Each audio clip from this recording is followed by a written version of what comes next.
Channel को subscribe करें और वीडियो को लाइक करें। तरफ बढ़ रहा है।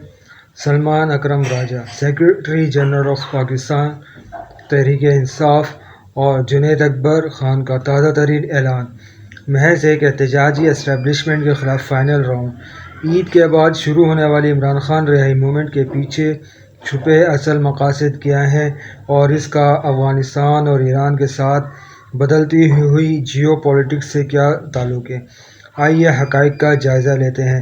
PTI क़यादत ने वाज़ेह कर दिया है कि अब बात बयानात से आगे निकल कर सड़कों पर आएगी। नौजवान और मायूसी इस तहरीक का मरकज़ मुल्क के करोड़ों नौजवान हैं जो इस वक्त माशी बदहाली और बेरोज़गारी की वजह से डेडलॉक का शिकार हैं।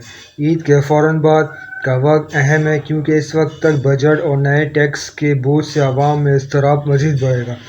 पाकिस्तान इस वक्त एक मुश्किल तरीन इलाकाई सूरत हाल में घिरा हुआ है और यह तहरीक इस पर असरअंदाज होगी। अफ़गानिस्तान फैक्टर TTP के हमलों और सरहद पर कशीदगी की वजह से सिक्योरिटी फोर्सेस का फोकस पहले ही मुनक़सिम है। अंदरूनी एहतजाज की सूरत में सिक्योरिटी इस्टेब्लिशमेंट पर दबाव दुगना हो जाएगा। ईरान इसराइल तनाज़ा, मशरिक़ वस्ता की सूरत हाल और ईरान के साथ गैस पाइपलाइन जैसे मामलात पर पाकिस्तान को एक मुस्तहकम हुकूमत की ज़रूरत है। दाखिली इंतशार पाकिस्तान की आलमी आवाज़ को कमज़ोर कर सकता है। CPEC और चीनी वर्कर्स पर हमलों के बाद बीजिंग की तरजीह इस्तेहकाम है। ये सियासी तहरीकें मज़ीद गैर मुल्की सरमायाकारी के लिए सवालिया निशान बन सकती हैं।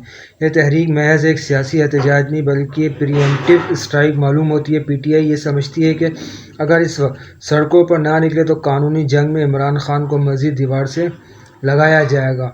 दूसरी तरफ वज़ीर आला KPK का इसमें शामिल होना वफाक और सूबे के दरमियान बराह रास्त टकराव की अलामत है। क्या आपको लगता है कि ईद के बाद यह तहरीक हुकूमत को क़ब्ल अज़ वक्त इंतख़ाबात या इमरान खान की रिहाई पर मजबूर कर पाएगी, और क्या इस कशीदा सूरत हाल में पाकिस्तान दाखिली इंतशार का मुतहम्मिल हो सकता है? अपनी राय कमेंट्स में ज़रूर दें। मज़ीद अपडेट्स के लिए चैनल को सब्सक्राइब करें।